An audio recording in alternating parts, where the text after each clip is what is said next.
네, 매주 금요일은 두 분의 유쾌한 변호사님들과 함께합니다. 오늘도 서정욱, 박지훈 변호사 두 분 나오셨습니다. 안녕하세요. 안녕하십니까? 네, 별일 없으셨습니까, 박지훈 네, 변호사님? 별일 없었습니다. 네, 서정욱 변호사님이야 저희 최다 출연자시기 때문에 네. 근황이 덜 궁금한데 네. 박 변호사님 뭐 어떻게 지내셨나 싶어서 지금 자, 스토브리그잖아요. 야구 관련해서 좀 전에도 지금 네. 이제 연봉 협상 아까 특히 뭐 이제 회장님 이러던데. 그거는 다른 쪽이긴 한데 그렇습니까? FA 이제 네. 있어서 저는 뭐 그 일도 하다 보니까 네. 조금 바쁩니다.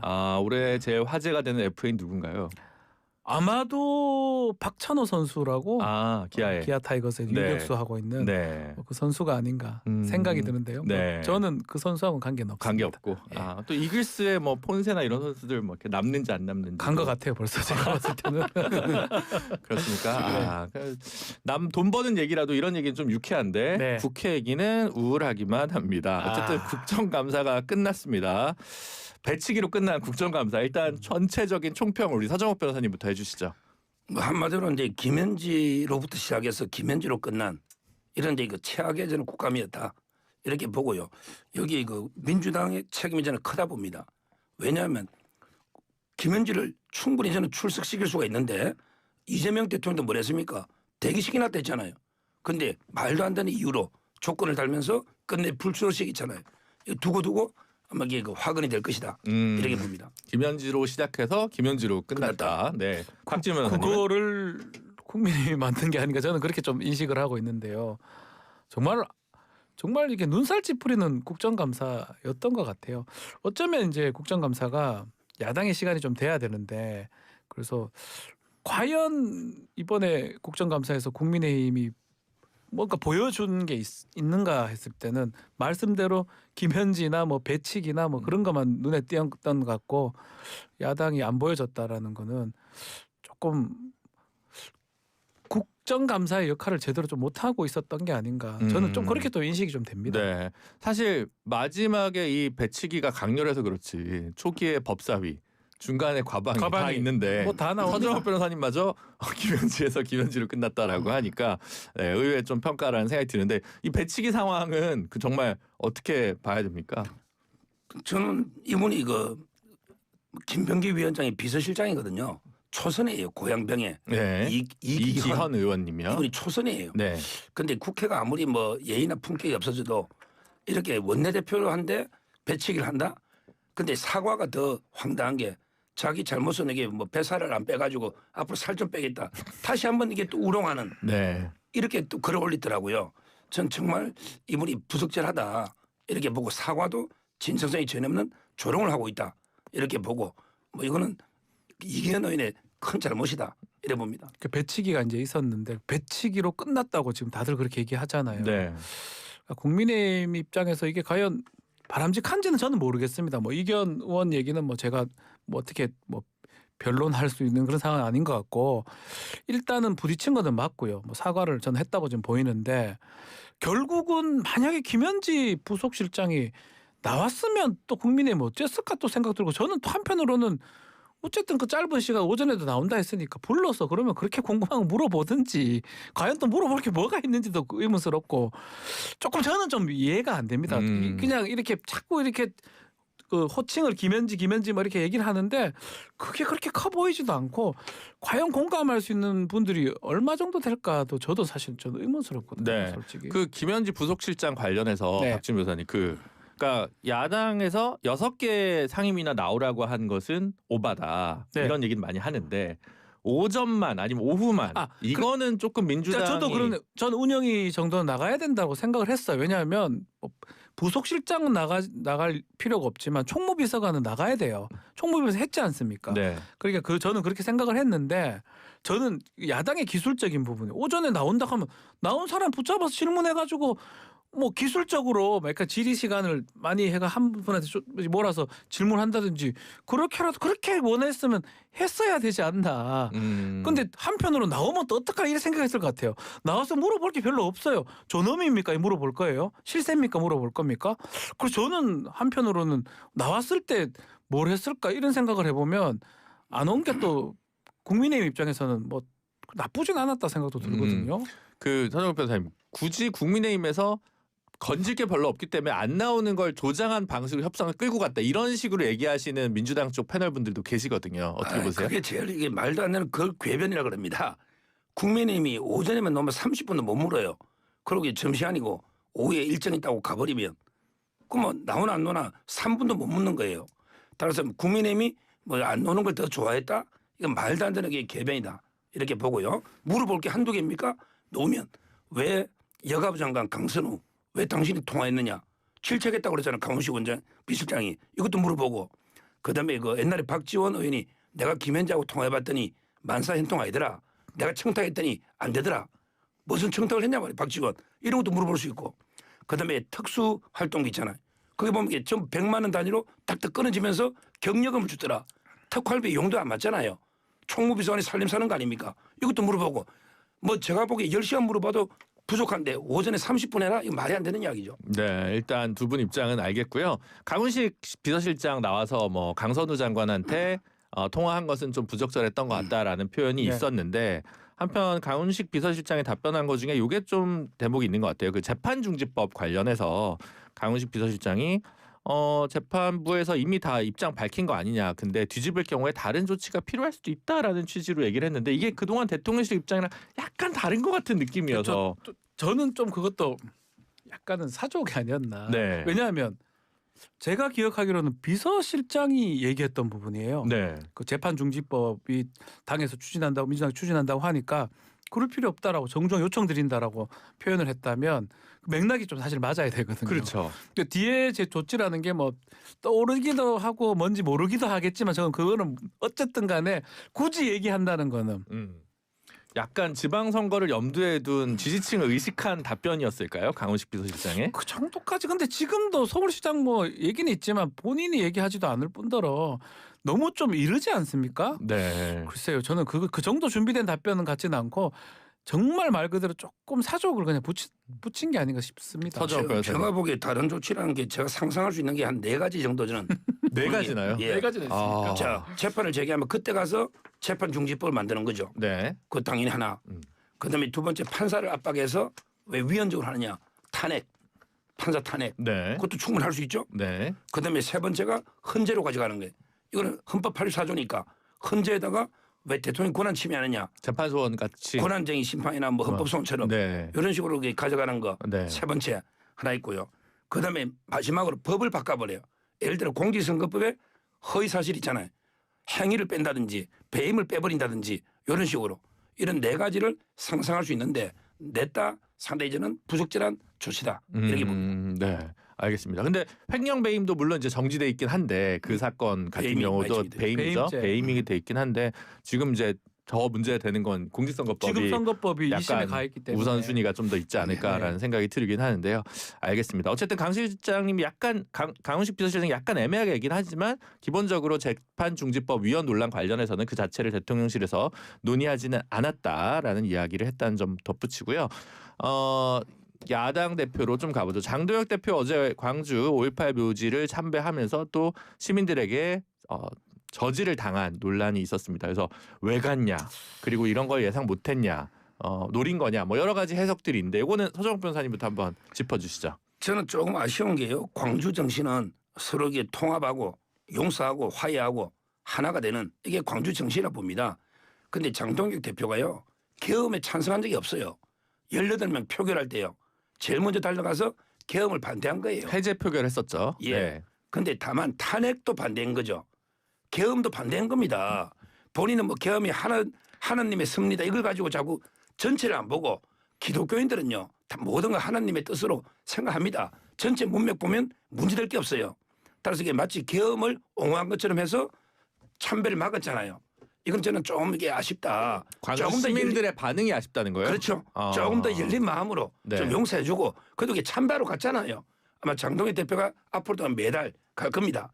조금 이게 너그럽게 화해하고 서로 용서하면서 같이 하나가 돼서 미래로 나가자 이렇게 저는 봅니다. 네. 정치인이 이제 할 수 있는 게 메시지가 있고요. 네. 행동이 있는데 그 중에 가장 중요한 행동 중 하나가 그 장소에 가는 겁니다. 매우 중요한 메시지죠. 그러면 그게 하나하나가 맞아떨어져야 돼요. 예컨대 국민의힘 정당에서는 김종인 비대위원장이 할 때나 이준석 전 대표 시절 때 광주 쪽으로 이제 가고 제 기억이 맞다면 김종인 위원장이 무릎을 꿇는 모습이 있었습니다. 네. 그때는 그걸 하면서 다 맞아떨어졌고 마지막에 그걸 한 거거든요. 근데 지금 보면 몇 주 전에 한 달도 안 됐는 것 같은데 윤석열 만나고 왔거든요. 네. 근데 여기 간다는 거는 저는 납득이 안 되거든요. 음. 그러니까 뭐가 맞아야 돼요. 음. 그래야 광주 시민들도 받아들일 마음이 되는 거고 하는데 윤석열 했는데 광주 시민이 아유 잘 왔습니다 할 사람은 없거든요. 그래서 저는 사실 왜 갔는지 납득이 전혀 안 됩니다. 단순 보수 인사가 가서 문제가 된 게 아니라 네. 최근의 행적이 5.18 정신이나 유족들이나 광주 시민들의 영린을 건드린 측면이 있다. 그분들한테는 어쩌면 모욕적일 수 있어요. 윤어게인 얘기를 해가지고 그 자리 간다는 거는 사실은 그 신군부 뭐 5.18 뭐 다 지금 연결되는 거 아니겠습니까? 네, 그때 비상계엄이 저는 안 있으니까. 맞아 보입니다. 네. 저는 납득이 잘 안 됩니다. 그러니까요. 그래서 이런 장면 예상한 거 아니냐, 일부러 그런 거 아니냐라고 여당 쪽에서 공격도 하는 것 같은데. 아니 일부러 그런 건 쇼는 아니고요. 그 광주에서 유족 회장 5.18 만났는데 유족 회장이 누구도 5.18 참배를 막아서는 안 된다 이랬고요. 그 5.18이 언제입니까? 1980년이에요. 네. 그때 장동익 대표가 저보다 한 살 많아요. 그분이 몇 학년 초등학생이에요. 장동익 대표가 5.18에 뭐 책임 있는 사람도 아니고요. 윤 대통령이 뭐 광주에 총불이 그것도 아니잖아요. 계엄 2시간 만에 끝난 거고. 그럼 윤석열 대통령 면회 갔다 왔으니까 광주 참배도 못 갑니까? 저는 그건 아니라 봅니다. 예를 들어 제 같은 사람도 참배 갈 수 있어요. 저도 윤석열 시계 차고 방송하지만 윤 대통령 면회하지만 그거하고 이게 무슨 관계냐 이 말이에요. 아, 그 시계는 청와대 시계입니까? 예, 윤석열 시계인데 그럼 저는 윤석열 시계 차고 5.18 가면 안 됩니까? 왜 5.18 정신하고 윤 대통령하고 무슨 관계 있습니까? 네. 그건 전두환의 문제예요. 저는 따라서 이게 너무 가혹하다. 서정 변호사님은 일반인이니까 전 충분히 윤석열 시기를 차고 그 가도 아무 문제가 없는데 당 대표고 제가 계속 정책 메시지란 말이에요. 네. 현장에 간다는 거는 매우 중요한 정책 메시지인데 그게 좀 맞게 했으면 좀 전에 그 우리가 속칭 빌드업이라고 하잖아요. 네. 그 앞에 뭘 하고 이렇게 갔었으면 아 그래서 가시는구나라는 얘기를 최소한 그걸 할 수가 있는데 그거조차가 안 되니까 하는 말이죠. 마침 장동혁 대표는 판사 시절에 전두환 재판을 진행하기도 했었는데 판결문 안 쓰고 총선 출마했잖아요. 예, 그렇죠. 네, 조금 애매한 부분이 있는 것 같습니다. 네, 그 첩보에 의하면 사실 그 좀 계획된 게 아니라 좀 즉흥적이었다. 저는 좀 비서실장이나 이런 분들이랑 논의해가지고 좀 즉흥적으로 결정한 행보 아니었냐라고 하는 추론이 있습니다. 늘 자주 틀리는 장성철 소장이라는 분이 있는데 그분의 제보에 의하면 그런 얘기가 있는데 그거는 전혀 모르고요. 네. 국민의힘 사정은 진짜 진정성 있게 지도부 20명이 갔거든요. 네. 거기 최고인들 다 알잖아요. 앞으로도 이게 한 달에 한 번 정도는 가야 된다. 이건 진짜 우리 국가 미래를 위해서 통합으로 가야 된다. 이런 순수한 마음에 오래전부터 준비된 거지 적극적인 건 절대 아닙니다. 네, 알겠습니다. 뭐 이 부분 여기까지 하도록 하고요. 이따도 얘기해보지만 여론조사 결과 이제 금요일이니까 오늘은 이제 갤럽이 이제 나오는데 이재명 대통령 지지율이 꽤 상승을 했습니다. 60% 중반으로 갔어요. 네, 이것도 어떻게 근데 민주당 지지율은 떨어진 듯한 느낌입니다. 갤럽이 사실은 탄력성이 크지가 않아요. 갤럽의 특징이 많이 오르지도 않지만 또 많이 내리지도 않고 많이 올라가면 그만큼 또 확보되는 측면이 있기 때문에 저는 기본적으로 이번 에이펙 외교 성과가 바로 반영됐다고 보는 거거든요. 네, 제가 지금 63으로 제가 기억을 맞죠? 제가 한번 확인해 보겠습니다. 예, 그래서 네. 63%로 제가 알고 있고 지난주보다 5-6% 상승한 걸로 알고 있는데 이 정도 맞네. 57%에서 63%로 네, 제가 상승을 많이 했습니다. 63% 정도면 아주 뭐 높다고 봐야 되고 좀 다음 주도 좀 더 높아지지 않을까. 그러니까 외교 성과가 바로 반영된 모습이다. 네. 뭐 다만 민주당 같은 경우는 뭐 지금도 얘기했지만 김현지라든지 뭐 네. 당청 갈등이라든지 그런 것 때문에 아직까지는 지지율이 많이 올라가지 않는데 문제는 국민의힘이 그렇게 높지가 않아요. 네, 한국갤럽 조사에 따르면 민주당은 지금 3주간 42, 41, 40으로 하락세고요. 네. 예, 그 국민의힘은 26인가요? 25, 26, 26입니다. 똑같잖아요, 예, 그러니까. 네, 그렇습니다. 그런데 그 외교 성과라는데 뭐 공개된 게 있습니까? 아직 이게 미국하고요. 아직도 팩트 시트가 안 나왔어요. 내용이 전혀 오리무중입니다. 근데 이걸 보고 나서도 국민들이 지지할지는 의무이다. 저는 아무것도 이게 공개가 안 돼서 국민들이 판단을 못하니까 그냥 겉모습만 보고 아 고생했네 몸살 들 정도로 이래서 이게 좀 올라간 거지 내용을 보면요 지지율 다시 하락합니다. 그러면 상대방을 위해서 한마디 고언을 하자면 예를 들면 어쨌든 한국갤럽 조사상 이재명 대통령 지지율은 63%인데 민주당은 40%입니다. 23%의 갭. 이것에 대해서 민주당이 뭘 잘못하고 있느냐라고 서정욱 변호사님이 고언을 하신다면. 그런데 그 정청래 유튜브에서 구독자 취소된 게 5천 명이 넘답니다. 5천 명이. 그러니까 너무 더 강성이죠. 사법 개혁도 마찬가지고 검찰 개혁이나 너무 그 정청래 대표가 진짜 강성 개딸 이걸 염두에 두고 오버하니까 지지율이 좀 빠지는 게 아니라 디커플링이 난다. 저는 오히려 정성호 법무장관이나 이쪽이 좀 더 합리적으로 개혁을 하고 있다. 대표적인 검찰의 보안 수사권이라든지 보면 알잖아요. 네. 그러니까 아마 정청래 대표가 자기 정치하면서 지지율이 대통령 지지율과 디커플링이 나타나고 있는 거죠. 대선 때 김문수 후보가 한 40% 초반이었는데 지금 국민의힘 26% 사실 기본 지지층도 못 찾아 먹고 있다라고 그렇죠. 볼 수 있거든요. 예, 국민의힘 뭘 잘못하고 있냐? 너무 많아서 그러니까 뭘 바꿔라라고 딱 하나만.